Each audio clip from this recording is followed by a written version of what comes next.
물로 포도주를 만드셨던 처음 표적이라고 하는 요한복음에 예수님께서 행하신 7개의 표적이 소개됩니다. 오늘 그 첫 번째 처음 표적 이렇게 말씀을 하십니다. 이 말씀을 우리가 함께 나누기 전에 먼저 해야 할 일이 있죠. 빌립보서 2장 5절 이번 주 우리 암송할 성구를 함께 암송합니다. 너희 안에 이 마음을 품으라 곧 그리스도 예수의 마음이니. 아멘.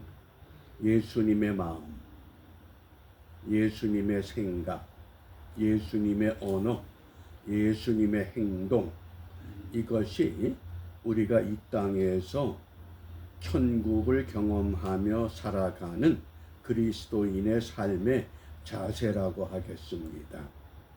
이러한 삶을 위해서 오늘 우리 함께 묵상할 주제 처음 표적, 첫 번째 표적 그랬습니다.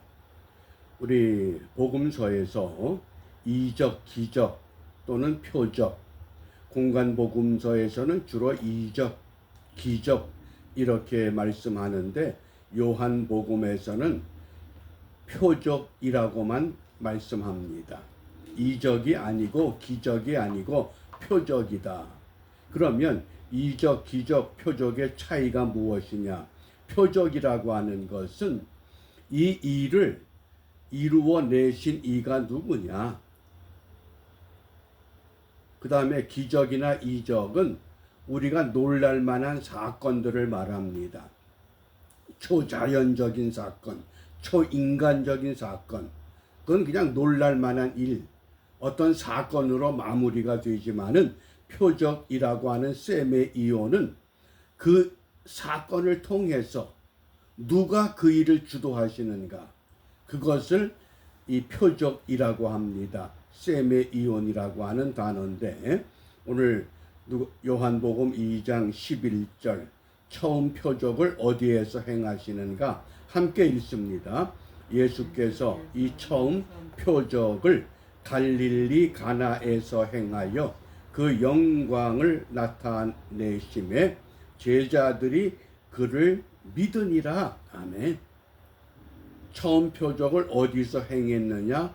가나라고 하는 다른 또 지역이 있기 때문에 반드시 갈릴리 가나에서 그랬습니다. 그러면 이 갈릴리 가나에서 이 처음 표적이 행해졌던 그 시간을 우리가 한번 살펴야 합니다. 2장 1절에 보면 사흘 되던 날에 갈릴리 가나에 혼인이 있어 예수의 어머니도 거기 계시고 사흘 되던 날 그랬습니다. 우리가 1장에 보면 1장 29절에 이튿날 요한이 예수께서 자기에게 나오심을 보고 이튿날 또 1장 35절에 또 이튿날 요한이 자기 제자 중 2사람과 함께 섰다가 또 1장 43절에 이튿날 예수께서 갈릴리로 나가려 하시다가 주로 이튿날이라고 하는 시간을 명시했습니다. 이튿날 또 이튿날 이튿날 그러면 며칠이 지났습니까? 3일이 지났습니다. 그리고 2장 1절에 사흘 되던 날, 사흘째 되던 날 이것을 두 가지로 이해할 수 있습니다. 이튿날 다음은 사흘 되는 날이니까 네 번째 날이다. 그러면 그 네 번째 날이라고 하질 않고 왜 사흘 되던 날이라고 하느냐? 그 신약 배경사라고 하는 그 방대한 저서에 보면 유대인들의 결혼 풍속에 재미난 그 풍속이 소개됩니다. 셋째 날 결혼식 하는 여자는 처녀의 결혼식이고 네 번째 날에 결혼식 하는 여자는 과부들은 네 번째 날에 결혼한다. 그런 그 시대적 배경을 소개합니다. 근데 저는 그런 배경보다도 이 사흘 되던 날 공동 번역에 보면 사흘째 되던 날 이튿날 1장 43절에서 이튿날을 보내고 세 번째 날이면 뭡니까? 3일이 지났습니다. 그러면 어느 날이 됩니까? 여섯 번째 날입니다. 요 시간의 흐름을 잘 이해하셔야 됩니다. 왜 첫 번 표적을 갈릴리 가나에서 물을 포도주로 만드셨는가?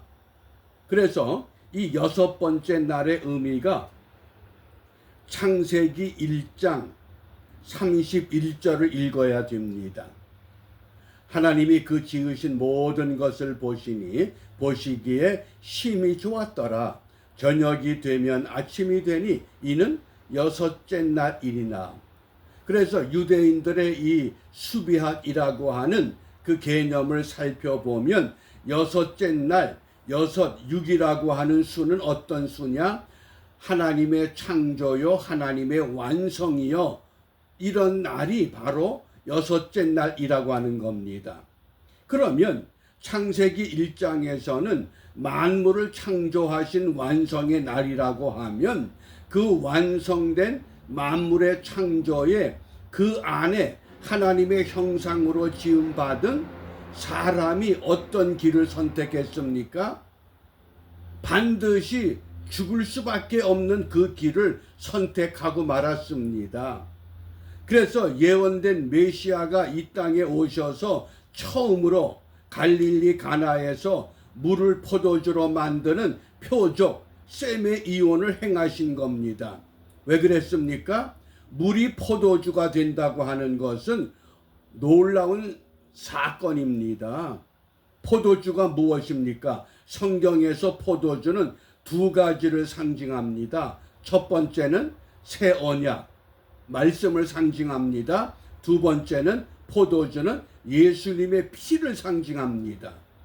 그러니까 하나님 보시기에 좋았던 이 세상이지만은 이 세상이 인간의 파멸이라고 하는 그런 길로 마무리가 됐기 때문에 이것을 새롭게 창조하는 것, 그것이 바로 가나 혼인잔치 첫 번째 표적이 된다고 하는 말씀입니다. 이걸 잘 이해하셔야 됩니다.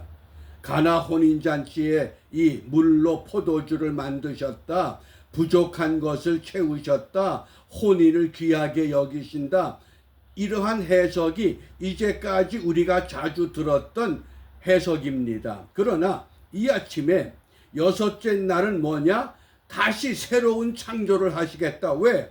구약에서 무너진 인간의 모습을 새롭게 구원하는 길은 뭡니까? 물이 포도주가 되지 아니하면 예수님의 보혈이 없이는 새로운 생명을, 새로운 구원의 길이 열려질 수 없다고 하시기 까닭에 첫 번째 표적은 뭐냐? 물로 포도주를 만드신 겁니다.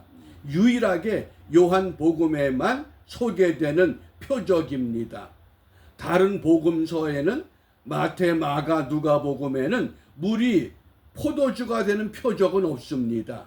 다른 기적들은 많이 소개가 되는데 이 셈의 이혼이라고 하는 첫 번째 표적, 그래서 이 첫 번째 표적은 오늘 성경이 우리에게 무엇을 말씀하느냐? 우리 마가복음 14장 23절 24절입니다. 또 잔을 가지사 살해하시고 저희에게 주시니 다 이를 마시매 가라사대 이것은 많은 사람을 위하여 흘리는 바 나의 피 곧 언약의 피니라. 물이 포도주가 됐다고 하는 것은 잔치에 흥겨운 음료, 포도주가 떨어져서 이걸 채웠다, 그런 의미가 아니라 그것에 담겨진 의미는 인간은 하나님의 형상대로 창조되었지만은 결국은 반드시 정령 죽으리라, 죽을 수밖에 없는 인생이 되고 말았습니다. 이것을 메시아가 이 땅에 오셔서 어떻게 살려야 됩니까? 물을 포도주로 만드셨다고 하는 건 언약의 피를 내가 너희들에게 공급하겠다. 그래서 그 잔은, 포도주는 예수님의 보혈이요 언약의 피요, 그 언약의 피는 곧 무엇입니까? 영원한 생명을 상징한 겁니다. 오늘 이 잔치집에 보면 돌 항아리 6개가 놓여 있습니다. 그 6개 항아리의 물은 언제 사용합니까? 외부로부터 그 집 안으로 들어갈 때 손과 발을 씻는 정결 예식을 말합니다. 구약의 정결 예식을 다 마치고 잔치집에 다 들어갔습니다. 그런데 물은 동이 났습니다. 그러면 구약의 정결 예식 가지고는 완전한 정결함을 이루어내지 못하기 때문에 능력이신 메시아가 물이 없으면 포도주를 못 만드시겠습니까? 아니다. 항아리를 채워라. 채웠습니다. 떠다 줘라. 그런데 놀라운 맛있는 포도주가 됐다는 겁니다. 놀라운 그리스도의 보혈이 공급돼야 구약의 정결법 가지고는 정결해질 수 없으니 포도주를 마시지 않고는 온전한 정결함을 회복하지 못한다고 하는 것, 그것이 가나 혼인잔치에 물이 포도주가 되는 축복인 줄 믿으시길 바랍니다. 이게 굉장히 귀한 메시지입니다. 물이 포도주가 되었다. 그래서 개혁자 마틴 루터는 성경을 쥐어짜면 피가 흘러나온다 그랬습니다. 구약에서는 짐승의 피가 흘러나오고 신약에서는 예수님의 피가 흘러나온다. 무엇 때문에? 물을 포도주로. 그래서 물이라고 하는 게 또 무엇을 상징합니까? 물세례입니다. 물세례만 가지고 구원받지 못하고 반드시 어떤 세례 받아야 된다? 성령 세례.